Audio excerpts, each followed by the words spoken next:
स्वागत है आप सभी का ज्ञानविद्या क्लासेस में। आज हम लोग पढ़ेंगे अद्वैतवाद के बारे में। पहले हम लोग समझेंगे कि अद्वैतवाद क्या है, फिर हम लोग समझेंगे कि इसे किसने दिया और इसका भारतीय दर्शन में क्या महत्व है। अद्वैतवाद जो परंपरा है वो वैदिक दर्शन और उपनिषद का विकसित दिग्रूटीन परंपरा है।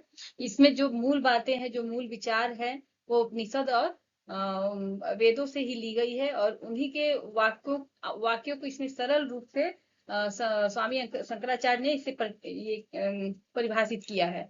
इन विचारों को जो व्यवस्थित रूप, सबसे पहले इन जो वेद और उपनिषद के जो विचारों का जो व्यवस्थित कार्य करने का कार्य किया था गौड़पादाचार्य ने। उन्होंने अपनी कृति मांडुक्य कारिका में इसका वर्णन किया था। उसके बाद उनके शिष्य परंपरा में दूसरे जो गोविंद पाद हुए, उन्होंने किया। उसके बाद शंकराचार्य ने इन दर्शनों को और आसान भाषा में और जनमानस में पहुंचाने के लिए अद्वैत वेदांत की पूर्ण दार्शनिक स्वरूप प्रदान किया। शंकराचार्य ने उपनिषद, भगवत गीता और ब्रह्म सूत्र पर भाष्य लिखकर यह सिद्ध किया कि ब्रह्म ही एकमात्र परम सत्य है तथा जीव और ब्रह्म में कोई वास्तविक भेद नहीं है। इस प्रकार कहा जा सकता है कि अद्वैतवाद का निर्माण वेदों और उपनिषदों की शिक्षाओं पर आधारित है, जिसे गौड़पादाचार्य और आदि शंकराचार्य ने विकसित किया। चूंकि शंकराचार्य ने इसे विस्तृत रूप से विस्तार से किया, जनमानस में पहुंचाया, इसलिए इसका प्रतिपादक शंकराचार्य को माना जाता है। हम लोग थोड़ा सा शंकराचार्य के बारे में भी समझेंगे। शंकराचार्य भारतीय दर्शन के इतिहास में एक महान दार्शनिक, समाज सुधारक तथा अद्वैत वेदांत के प्रमुख प्रवर्तक माने जाते हैं। उन्होंने उस समय भारतीय संस्कृति और वैदिक धर्म को नई दिशा प्रदान की, जब अनेक दार्शनिक मत और धार्मिक परंपराओं के कारण वैदिक विचारधारा कमजोर पड़ गई थी। बौद्ध धर्म, जैन धर्म आने के कारण वैदिक धर्म को दबा दिया गया था। शंकराचार्य ने अपने ज्ञान की, तर्क शक्ति और लेखन के माध्यम से वेदांत दर्शन को पुनर्जीवित किया और उसे स्थापित किया। इनका जन्म कई तिथियां हैं, लेकिन 788 ईस्वी पूर्व कालड़ी केरल में माना गया है। इनके पिता का नाम शिवगुरु और माता का नाम आर्यम्बा था।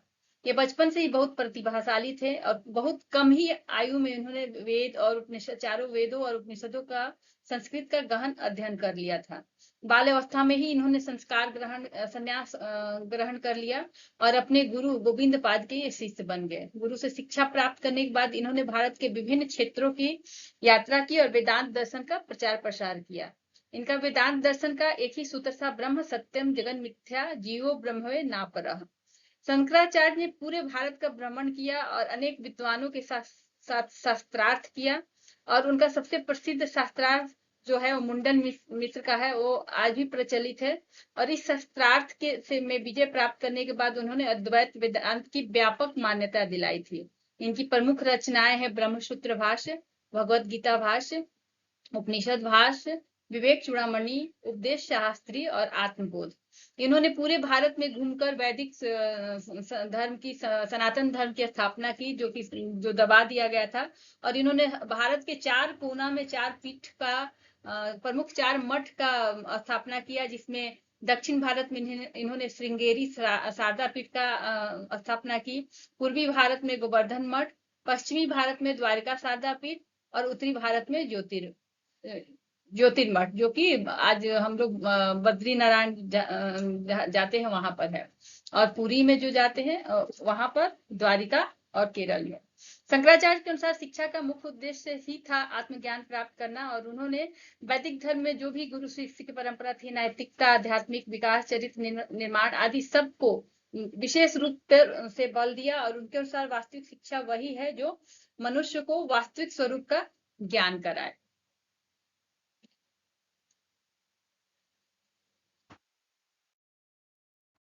वेदांत दर्शन में ज्ञान और सत्ता। वेदांत दर्शन का ज्ञान 2 भागों में बनता है, परा ज्ञान और अपरा ज्ञान। जो परा ज्ञान जो आध्यात्मिक ज्ञान है, अस्थाई है, रियल है और धार्मिक है, जो सामने दिख रहा है, वही परा ज्ञान है। अपरा ज्ञान जो व्यवहारिक जीवन, भौतिक तथा लौकिक और भ्रम है, अस्थाई है। शंकराचार्य के अनुसार विश्व में 3 तरह की सत्ता है, परमार्थिक सत्ता, व्यवहारिक सत्ता और प्रतिभासिक सत्ता। परमार्थिक सत्ता, इसके अंदर स्वप्न और भ्रम इत्यादि रखे गए हैं और यही शुद्ध और वास्तविक सत्ता है जो बाधित नहीं होती। ऐसी सत्ता विकास में बाधक नहीं होती और यह लौकिक सत्ता भी कहलाए हैं। व्यवहारिक सत्ता, जिसके अंतर्गत जागृत व्यवस्था आती है, जो हमारे जागृत अवस्था तर्क से खंडन कर देते हुए जागृत अवस्था में सत्य प्रतीत होती है, जैसे टेबल और कुर्सी। प्रतिभातिक सत्ता इसके अभिप्राय पर लौकिक सत्ता से है, जो सत्य प्रतीत होता है परंतु बाद में इसका विरोध हो जाता है, जैसे भ्रम, स्वप्न, क्षण, क्षण भर के लिए सुप्ता अवस्था इत्यादि। अद्वैतवाद का मुख्य सिद्धांत था ब्रह्म ही सत्य है। संसार को ही का एकमात्र ज्ञान परम सत्य उन्होंने ब्रह्म को माना था। ब्रह्म को उन्होंने निराकार, अनंत, सर्वव्यापक और शाश्वत माना है। इन्होंने जगत को मिथ्या माना है। पूर्ण जो संसार है, संसार पूर्णतः, उन्होंने संसार को पूर्णतः सत्य नहीं बल्कि माया से उत्पन्न प्रतीत होने वाला भ्रम माना है। जैसे सपने में सब वास्तविक लगता है, वैसे ही इन्होंने संसार को माना है। जीव और ब्रह्म दोनों को इन्होंने एक ही माना है। आत्मा और परमात्मा में कोई वास्तविक भेद इन्होंने नहीं बताया है। इन्होंने यही कहा है कि ये भ्रम है कि मनुष्य अपनी आत्मा को ही परमात्मा मान लेता है। उपनिषद का इन्होंने काव्य, माफ करिएगा, उपनिषद का इन्होंने महावाक्य अहम ब्रह्मासि, मैं ही ब्रह्म हूँ, को प्रतिपादन किया, माना और आगे बढ़ाया। इन्होंने अज्ञान को बंधन का कारण माना। मनुष्य अपने वास्तविक स्वरूप को नहीं पहचानता है, यही अज्ञान है उनके अनुसार। ज्ञान प्राप्त होने पर ही मोक्ष मिलता है। और माया क्या है? माया को उनके अनुसार वह शक्ति है जो एक ब्रह्म को अनेक रूपों में दिखती है। इसे जीव अपने आप को शरीर मान बैठता है।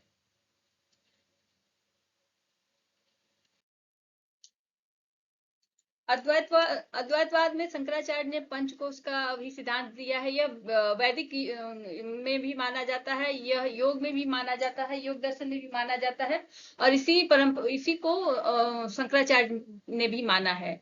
यह 5 तरह का है: अन्नमय, प्राणमय, मनोमय, विज्ञानमय और आनंदमय। और यह परीक्षा की दृष्टि से भी बहुत ही महत्वपूर्ण यह पंचकोश है।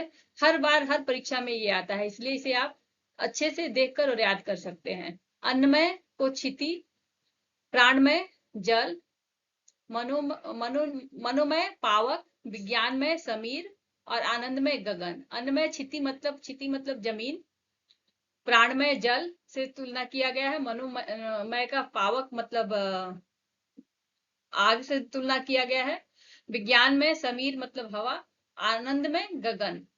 अन्नमय कोश भोजन से बना है, यह स्थूल शरीर का निर्माण करता है। प्राणमय, जिसमें जल की प्रधानता है, यह जीवन, शक्ति, श्वास और ऊर्जा का प्रतीक है।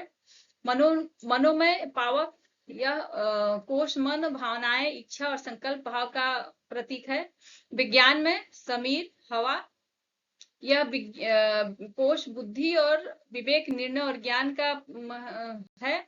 आनंदमय, यह सबसे परमा अनुभूति है। आत्म अनुभूति जब प्राप्त होता है, यह उसे वह आनंदमय होता है। आनंदमय को आनंद का आवरण का गहन है और यह सुख और शांति प्राप्त कराता है। इसको और विस्तृत रूप से हम लोग समझेंगे। अद्वैत वेदांता के अनुसार जो मनुष्य का वास्तविक स्वरूप है, आत्मा ही है, उसी को ब्रह्म मानते हैं। मनुष्य सिर्फ ब्रह्म और आत्मा को अलग मानता है, लेकिन शंकराचार्य ने आत्मा को ही ब्रह्म माना है। इसीलिए आत्मा को क्योंकि यह मनुष्य इसलिए इसे आत्मा मानता है क्योंकि यह 5 आवरणों में, कोषों में ढकी हुई है, जिसे हम लोगों ने आगे देखा है। उन्हीं आवरणों को पंचकोश कहा जाता है। कोश का अर्थ है आवरण या परत। इन 5 कोशों के निर्माण कारण मनुष्य अपने वास्तविक स्वरूप को नहीं पहचान पाता और अपने आप को मनुष्य मानने लगता है। पंचकोश के 5 प्रकार क्रम कोश की मुख्य जो विशेषता है वह निम्न है। जैसे अन्नमय, सबसे पहला है अन्नमय कोश। यह शरीर है जो भोजन से बना है, इसलिए इसे अन्नमय कोश कहते हैं। हमारा भौतिक शरीर है, जन्म, वृद्धि, रोग और मृत्यु इससे जुड़े हैं। यह सबसे बाहरी आवरण है, इसमें हाथ, पैर, आंख, त्वचा आदि आते हैं। प्राणमय कोश, यह शरीर की जीवन शक्ति या ऊर्जा का आवरण है। श्वास प्रश्वास इसी से चलता है। शरीर में ऊर्जा का संचार होता है। 5 प्राण इसमें माने गए हैं: प्राण, अपान, समान, उदान और व्यान। इसमें सांस लेना, हृदय धड़कना आदि माना गया है। मनोमय कोश, यह मन और भावनाओं से संबंधित कोश है और यह क्रोध, प्रेम, भय आदि इसी से उत्पन्न होता है। इंद्रियां से प्राप्त ज्ञान को मन ही ग्रहण करता है, इसमें खुशी, दुख, चिंता इत्यादि आती है। विज्ञानमय कोश यह बुद्धि और विवेक का आवरण है, यह सही और गलत का निर्णय करता है। तर्क, ज्ञान और समझ इसी से जुड़ी है। उदाहरणार्थ निर्णय लेना, विचार करना। आनंदमय कोष, यह सबसे सूक्ष्म कोष है और इसमें गहन आनंद और शांति का अनुभव होता है। गहरी नींद में इसका अनुभव माना जाता है। फिर भी यह आत्मा नहीं है, बल्कि आत्मा का अंतिम आवरण है।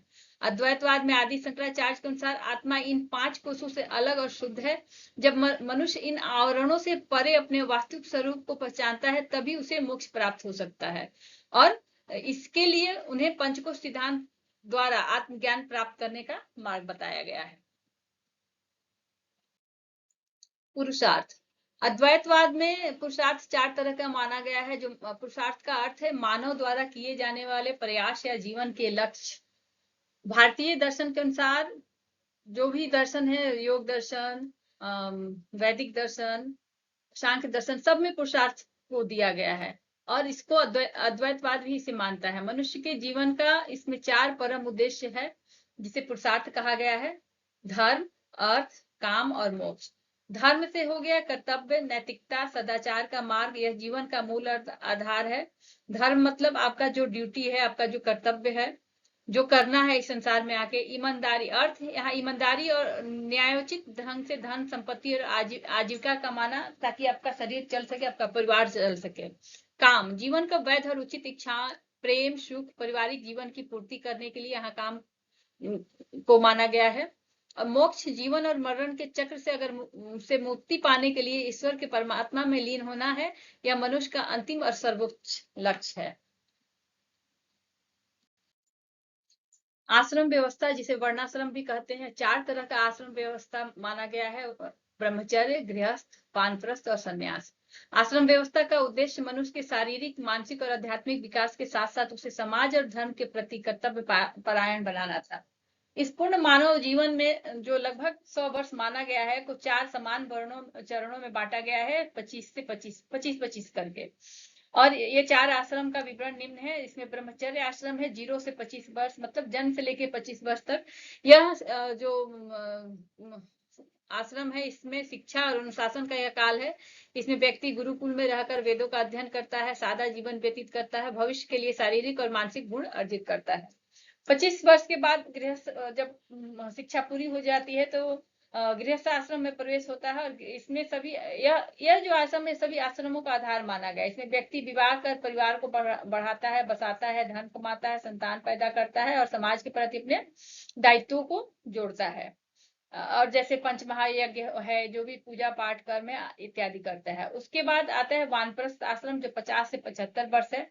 इस अवस्था में व्यक्ति संसारिक मोह माया और पारिवारिक जिम्मेदारियों को धीरे धीरे नई पीढ़ियों को सौंप देता है और अपने वन में जाके रहता है और वहां वह एकांत में रहकर ईश्वर की साधना करता है और समाज को अगर जरूरत पड़ता है तो वह मार्गदर्शन करते रहता है। संन्यास आश्रम 75 से 100 वर्ष, यह जीवन का अंतिम चरण है। इसमें व्यक्ति पूर्ण रूप से संसारिक बंधनों को त्याग देता है। इसका एकमात्र लक्ष्य संसारिक मोह से मुक्त होकर मोक्ष और प्राप्ति करना होता है। यह व्यवस्था व्यक्ति को कर्म, धर्म, अर्थ, काम और मोक्ष के संतुलित मार्ग पर ले जाने का एक वैज्ञानिक और आध्यात्मिक प्रणाली भी थी। विवर्तवाद, शंकराचार्य का सारा दर्शन विवर्तवाद सिद्धांत पर आधारित है। विवर्तवाद के अनुसार कार्य कारण का अवास्तविक परिवर्तन है। जैसे रस्सी को सांप समझ लेना, यह अवास्तविक परिवर्तन है कि भ्रम में कोई अगर रस्सी लटकी है तो वह सांप जैसा दिख रहा है। विवर्तवाद कार्य को कारण का विवर्त मानता है। विवर्त के अनुसार देखने में ऐसा प्रतीत होता है कि कारण का रूपांतर कार्य में हुआ है, परंतु वास्तविकता दूसरी होती है। मतलब जो दिख रहा है वो नहीं होता है। कारण का कार्य में परिवर्तन होना एक आभास मात्र है। इसे एक उदाहरण से समझ सकते हैं कि अंधकार में कभी कभी रस्सी को हम सांप समझ लेते हैं। रस्सी में सांप का प्रतीक होना वास्तविकता से भिन्न है, लेकिन हम समझ रहे हैं कि वो सांप ही है। शंकर ने उसी के अनुसार ब्रह्म को भी उन्होंने माना है कि ब्रह्म भी एक मात्र सत्य है। और उनका मानना था कि ब्रह्म देखने में ऐसा प्रतीत होता है कि नाना रूपात्मक है, परंतु ब्रह्म यथार्थ है, एक ही है। और इस तरह ब्रह्म का कारण है आज्ञा। जिस प्रकार हम अंधकार में रस्सी को सांप समझते हैं, उसी प्रकार अज्ञान के कारण हम ब्रह्म का यथार्थ रूप छिप जाता है और उसकी जगह पे हम ब्रह्म को अलग समझते हैं और जीव को अलग समझते हैं। उनके स्थान पर हमें जगत प्रतीत होता है। शिक्षण विधियां, अद्वैतवाद ने शिक्षण जो भी शिक्षा की विधि थी, शिक्षक और विद्यालय विद्यार्थी, सारे वैदिक जो दर्शन में वही है। और इनकी जो शिक्षण विधियां भी है वही है श्रवण, गुरु के उपदेश को सुनना, मनन, गुरु के उपदेश को गहनता से विचार, मन में ध्यान करना, मनन मतलब मन से ध्यान करना, निधि ध्यासन, गुरु के उपदेशों को अभ्यास करते समय आत्मचिंतन और ज्ञान की प्रक्रिया को शामिल करना। यह उपदेशों का आत्मा के साथ संबंध करने की विधि है। इसे मेटाकॉग्निशन भी कह सकते हैं। अनुभव, शिक्षार्थी का स्वयं अपने अनुभव के माध्यम से सत्य का अनुभव कराना। और आचार्य उपासना, गुरु के सम्मुख श्रद्धा, भक्ति और सेवा का भाव रखना। इस तरह अद्वैतवाद भारतीय दर्शन की एक महत्वपूर्ण विचारधारा है जिसका प्रतिपादन आदि शंकराचार्य ने किया। इसके अनुसार ब्रह्म ही एकमात्र परम सत्य है तथा जीव और ब्रह्म में कोई वास्तविक भेद नहीं है। अज्ञान के कारण मनुष्य स्वयं को ब्रह्म से अलग समझता है, जबकि ज्ञान प्राप्त होने पर उसे अपने वास्तविक स्वरूप का बोध होता है। अद्वैतवाद आत्मज्ञान, आध्यात्मिक विकास, नैतिकता और मोक्ष पर विशेष बल देता है। शिक्षा के क्षेत्र में यह व्यक्ति के सर्वांगीण विकास एवं आत्मिक विकास को महत्व देता है तथा गुरु को ज्ञान का मार्गदर्शक मानता है। इस प्रकार अद्वैतवाद मानव को सत्य, ज्ञान और आत्म साक्षात्कार की ओर प्रेरित करने वाला एक महान और दार्शनिक सिद्धांत है। धन्यवाद। आज के लिए इतना ही। अगर वीडियो आपको अच्छा लगा तो प्लीज इसे लाइक, शेयर और सब्सक्राइब करें और अपना कमेंट भी दें।